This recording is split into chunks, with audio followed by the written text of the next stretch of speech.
les candidats à l'immigration. Nous sommes au Maroc, à 2 km de l'enclave de Melilla. Une chasse à l'homme a commencé. Les forces marocaines appellent ça une opération de ratissage. C'est la deuxième de la journée. Je crois qu'il est récent. Ah, il est récent. Il est récent, hein, ils ont mangé. Le commandant El Hadji de la gendarmerie royale dirige l'opération avec 1200 hommes. Leur objectif, nettoyer le bois qui abrite jusqu'à 1000 clandestins africains dans des campements de fortune. Trace préparatif des échelles. La fabrication. La fabrication des échelles qu'ils utilisent lors d'accéder à la Médina. Oui. On va revenir après. Où est-ce qu'ils sont? C'est normal. Jibo, Jibo. Bon voilà, ils ont arrêté. Hein. Alors ici.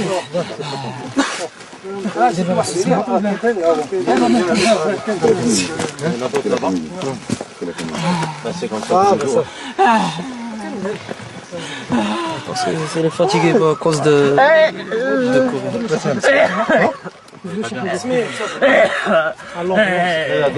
Apeuré, épuisé par la course, le ventre vide, le jeune homme vient de Guinée-Bissau. Il a 16 ans. Plus loin, un autre se fait malmener. La présence de la caméra dérange. Doucement là-bas, doucement. Ah, Jibo, Jibo.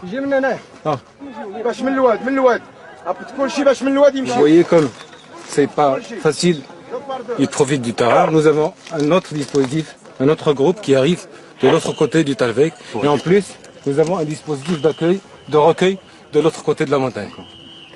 C'est une battue, quoi. Stratégie de la battue. C'est ça. Une vingtaine d'autres subsahariens vient de tomber dans les filets marocains. Certains d'entre eux préparaient depuis des mois le passage de la barrière.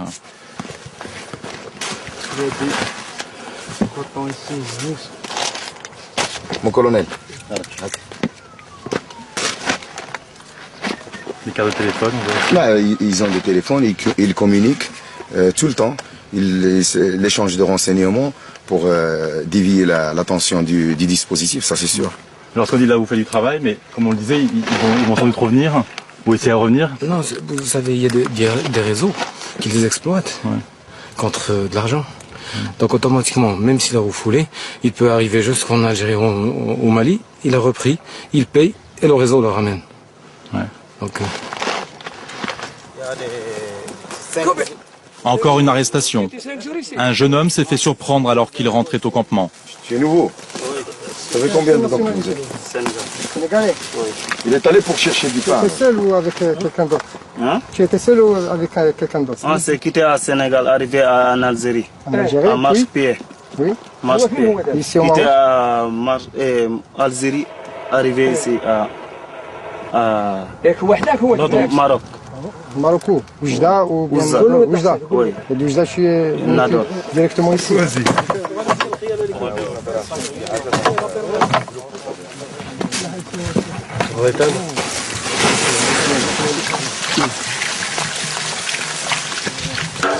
Attends, mon bagage, il est là-bas.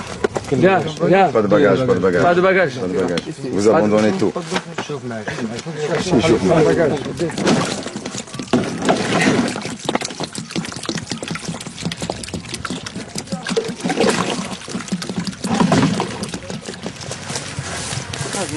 Maintenant, ils se regroupent vers le Talvegla pour prendre la barrière. Ils se regroupent pour organiser un assaut. Il y a un rassemblement là ce soir? Ils essayent de se rassembler. Ils communiquent et ils essayent de se rassembler, mais c'est pas évident. C'est un bouclier, et normalement le bouclier est fait pour se protéger. Là, on protège l'Europe. Réellement, une collaboration. Voilà, l'un des deux qui a pris la fuite. Viens. Oui, l'autre, attention. Le jeu du gendarme et du clandestin est terminé pour ce soir. Au fil des mois, le Maroc est devenu le policier de l'Europe. Le gouverneur de Nador, la région frontalière de Melilla, s'est déplacé pour faire passer un message. Cette chasse aux clandestins coûte très cher au Maroc. C'est un calcul minimum. Ça nous revient à 100 € par personne et par jour. Par personne interpellée donc. Par personne interpellée par jour. C'est l'équivalent de 6 écoles primaires dans le milieu rural. C'est aussi soit 12 dispensaires, soit 12 foyers féminins, soit 114 km de pistes pour désenclaver le monde rural. L'Europe a promis 40 millions d'euros. Est-ce que vous l'avez reçu cet argent? Moi, en ce qui concerne la ville de Nador, moi je n'ai rien vu venir. Je travaille toujours avec les moyens du budget général, du budget provincial et de l'aide accordée directement par le ministère de l'Intérieur.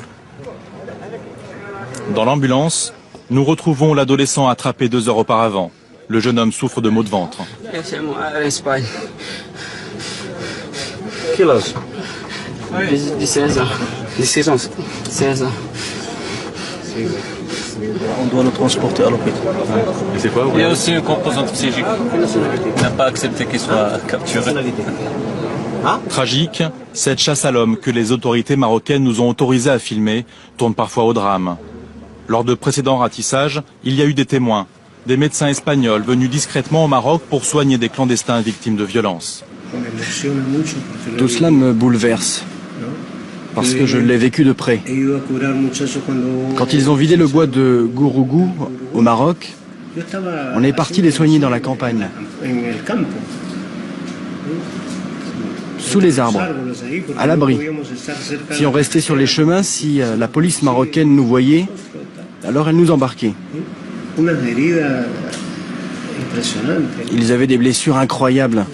Certains s'étaient fait arracher les oreilles.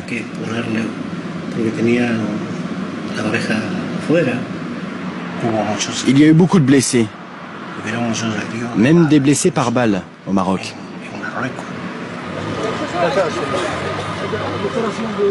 À 2 mètres des grillages espagnols, la course à l'Europe s'est interrompue ce jour-là pour 90 Africains. Barrière, ils vont monter à 6 mètres. Ça va vous arrêter, ça, ou pas? Même si vous avez monté jusqu'au ciel, on va rentrer. Parce qu'on est venu pour ça. Tous, ils ont fait la promesse de revenir. Les Marocains, eux, sont bien décidés à les en empêcher. Comment? Pour le savoir, nous descendons vers la frontière algérienne, à 200 km au sud de Melilla, aux abords de la ville d'Oujda. C'est ici, au pied de la montagne algérienne, que tous les clandestins arrêtés au Maroc sont rassemblés avant leur expulsion. Oujda, c'est aussi le principal point d'entrée des immigrés.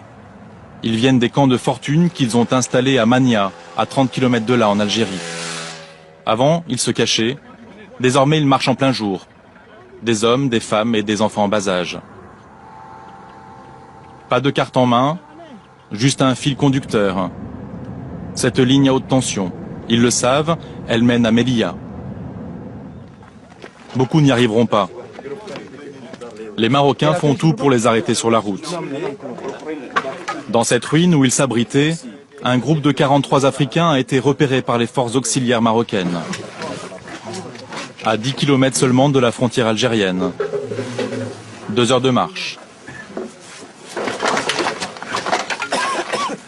Ce groupe sera conduit comme les autres dans un commissariat avant d'être expulsé. Le Maroc est chargé de les éloigner. Dans quelles conditions? Nous nous rendons dans une brigade de la gendarmerie à Touissit, au sud d'Oujda. Donc généralement on les refoule de l'emplacement où ils ont rentré. Refoulés vers Oujda, ça c'est la version officielle. La vérité est bien différente. Ces Nigériens et ces Maliens vont nous révéler les méthodes marocaines en matière d'expulsion. Normalement, ils déportent les Noirs à Oujda. Et ensuite, on va à Mania. Ils nous ramènent de là où on vient. Mais malheureusement, maintenant, ils nous transportent en bus, en plein désert. En plein désert. 5 personnes sont mortes. On ne connaît pas cet endroit-là. On ne connaît pas cet endroit. Ils nous ont balancés comme ça. Ils disent qu'ils ont été refoulés, ils ont été pris. Ils ont été refoulés très très loin dans le Sahara, à 500 km d'ici. Dans le Sahara au sud marocain.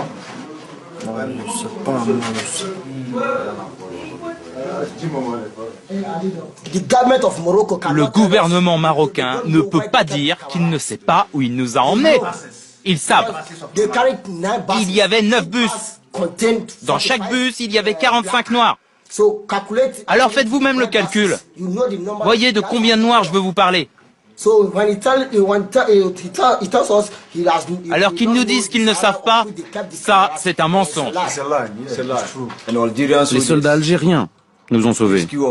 Ils nous ont donné à manger, à boire, tout ce qu'il fallait. En principe, quand tu expulses les Noirs, tu dois les remettre aux autorités algériennes, en leur disant, voilà, c'est des Noirs, aidez-nous à les renvoyer chez eux. Ils ne peuvent pas nous laisser dans le désert, nous ne sommes pas des animaux. Ces bus qui expédient les clandestins dans le Sahara, nous les retrouvons devant le commissariat central d'Oujda. Voilà, on n'est pas criminel. On part en Europe pour gagner notre avenir. Notre avenir, c'est pour passer. Parce que nous, on est des pauvres. Mais les Marocains, ils nous ont traités mal. On nous est prisonniers. On ne nous donne pas à manger. Ça, c'est pas bon. Voilà, moi, mon mélote là. Ça, c'est pas droit de faire des mélotés un clandestin. Nous, on n'est pas volés, on n'est pas de criminels, on ne tue pas quelqu'un. Ça, c'est pas bon. Le convoi va partir. Les clandestins lancent un dernier cri de désespoir. On ne veut pas retourner dans le désert. 5 personnes sont mortes. Des amis, mes frères, ils sont morts. Ils nous ont tout pris, même notre argent, sans nous donner d'eau ni à manger. Ramenez-moi dans mon pays, par avion s'il le faut, mais ne me laissez pas dans le Sahara, je suis un être humain comme vous. Si vous voulez plus que je revienne, dites-le moi et mettez-moi dans un avion. Si vous voulez me tuer, alors vaut mieux encore me tirer dessus, tuez-moi et ce sera réglé. Trois jours plus tard, ces 250 Africains seront retrouvés en plein désert par une ONG.